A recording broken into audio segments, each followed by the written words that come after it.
જય શ્રી કૃષ્ણ બધાને। આજે આપણે બનાવીશું અખરોટમાંથી બનતો હલવો બનાવીશું ફ્રેન્ડ્સ। આ હલવો એવો છે કે દર ચોમાસામાં એકવાર તો અમારા ઘરે બનતો જ હોય છે। તો આજે મેં વિચાર્યું કે ચલો બધા સાથે હું શેર કરું। તો જુઓ, આજની રેસીપી આપણી અખરોટમાંથી બનતો હલવો બનાવીશું। અને અખરોટ છે એ આપણા મગજ માટે બહુ જ ગુણકારી છે। તો જરૂરથી વરસમાં એકવાર આ હલવો બનાવીને ખાવો જોઈએ। તો ચાલો રેસીપીને આગળ વધારીએ।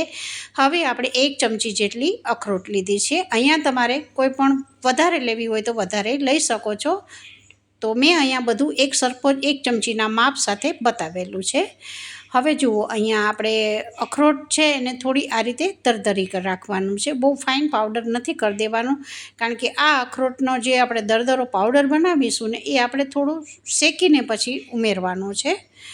તો એનો ટેસ્ટ છે ને એ ઘીમાં શેકવાથી બહુ જ સારો આવે છે। હવે જુઓ, અહીંયા 1 ચમચી મેં ખાંડ લીધી છે। જે ચમચીથી મેં અહીંયા અખરોટ લીધી હતી એ જ ચમચીના માપથી આપણે આગળ વસ્તુ લઈશું। તો 1 ચમચી જેટલી આપણે ખાંડ લીધી છે અને 1 વાટકી જેટલું દૂધ લીધું છે। હવે આને આપણે બે વસ્તુને થોડી વાર માટે મૂકી દઈશું। આ દૂધ નોર્મલ ટેમ્પરેચર ઉપર છે, બહુ વધારે ગરમે નથી અને બહુ ઠંડુય નથી। હા, થોડી વારમાં ખાંડ એકદમ સરસ ઓગળી જશે દૂધની અંદર। હવે 1 ચમચીના માપથી આપણે હવે સોજી લઈશું। સોજી બી 1 ચમચી જેટલી આપણે લેવાની છે। જેટલી સોજી લેશું એટલું જ આગળ હું તમને જે અંદર ઘી ઉમેરવાનું છે એ બી આપણે લઈશું। હવે એ જ માપ પ્રમાણે આપણે ઘી લઈશું। ગેસની ફ્લેમ હંમેશા શેકતી વખતે સોજી અથવા ઘીમાં શેકતા હો ત્યારે ધીમી રાખવાની। હવે અહીંયા બે વસ્તુને લગભગ આપણે 5 મિનિટ સુધી શેકવાનું છે।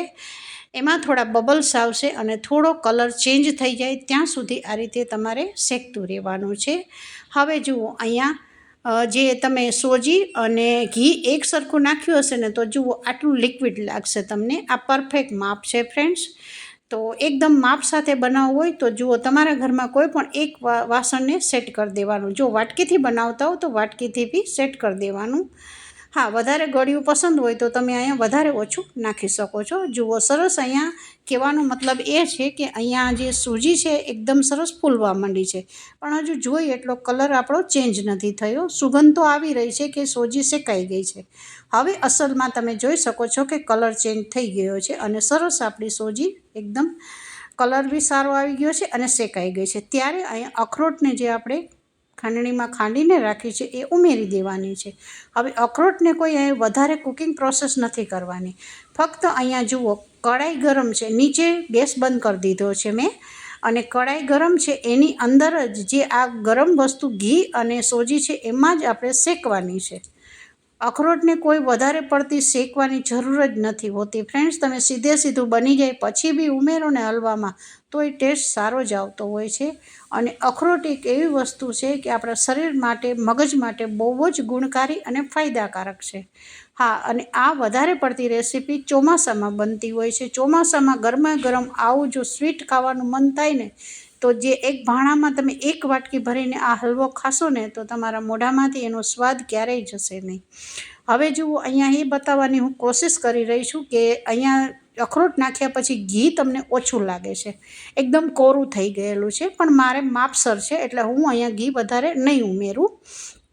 તમને વધારે ઘીવાળું પસંદ હોય તો તમે અહીંયા 2 ચમચી ઘી આ સમયે તમે વધારે ઉમેરી શકો છો। હવે આપણે જે દૂધની અંદર ખાંડ નાખેલી હતી એ સરસ ઓગળી ગઈ છે અને ત્યારે આપણે ઉમેરી દીધી છે। હા, તમે ગરમ દૂધને કરી અને પછી એમાં ખાંડ ઓગાળીને બી તમે આ રીતે ઉમેરી શકો છો, પણ મારી પાસે ટાઈમ હતો તો મેં આ રીતે ઓગાળીને સાઈડમાં મૂકી દીધેલી છે। હવે અહીંયા 5 ચમચી જેટલું જાયફળ પાવડર નાખી દીધો છે, અને તમને એલાયચી પસંદ હોય તો એલાયચી નાખી શકો છો। તમારી જે ચોઈસ હોય અહીંયા ફ્લેવરની એ તમે ઉમેરી શકો છો।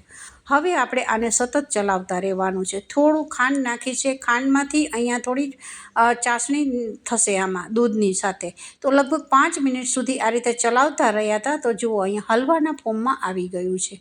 હવે આપણે આ સમયે થોડું ડ્રાયફ્રૂટ ઉમેરીશું। નીચે આ રીતે ચોટે નહીં એ વાતનું ખાસ ધ્યાન રાખવાનું છે। સતત સ્પેચ્યુલાથી ચલાવતા રહેવાનું છે. અહીંયા એકદમ હવે તમે જો ચલાવશો નહીં ને તો નીચે દાજવા માંડશે, કારણ કે કઢાઈ આપણી ગરમ થઈ ગઈ છે. તો હવે તમને જે મનપસંદ હોય, તમારા પાસે જે હોય, કાજુ બદામ પિસ્તા હોય, ચારોળી હોય, બધું તમે અહીંયા ઉમેરી શકો છો. મેં લગભગ અહીંયા 8થી 10 દાણા મેં ચારોળીના ઉમેરેલા છે. તો જુઓ, હવે આપણે અહીંયા ચારોળી હું ઉમેરી દઉં છું. વિડીયો પસંદ આવે તો એક લાઈક કરજો. વધારે વિડીયો પસંદ આવી જાય તો વિડીયો જોયા પછી લાઈક સબસ્ક્રાઈબ કરવાનું બધા ભૂલી જાઓ છો, પણ આજે કરી દેજો. હા, બધા લોકો અહીંયા વિડીયો જોવો છો ખરા, પણ અહીંયા લાઈક સબસ્ક્રાઈબ નથી કરતા. જેટલા લોકો નવા જોડાઈ જાય ચેનલને પ્લીઝ સબસ્ક્રાઈબ કરતા રહેજો. રેગ્યુલર સબસ્ક્રાઈબર છે એ લોકોને હું નહીં કહું કે તમે અહીંયા સબસ્ક્રાઈબ કરો, પણ લાઈક તો કરી દેવાની. હવે તમે જોઈ શકો છો કે આપણે અહીંયા લાસ્ટમાં કાજુ બદામ અને પિસ્તાના મેં અહીંયા જે છીણીને રાખેલું હતું, આખા પીસ નથી નાખ્યા. આખા પીસ તો ચારોળીના છે એટલે, અને દરદરો આપણે જે અખરોટનો ભૂકો નાખેલો છે એ તો ટેસ્ટ આવવાનો જ છે. તો અહીંયા કાજુ બદામ ને જે મેં પિસ્તા લીધું છે એને ખમણીથી છીણી અને પછી અહીંયા પાવડર જેવું ઉમેરેલું છે.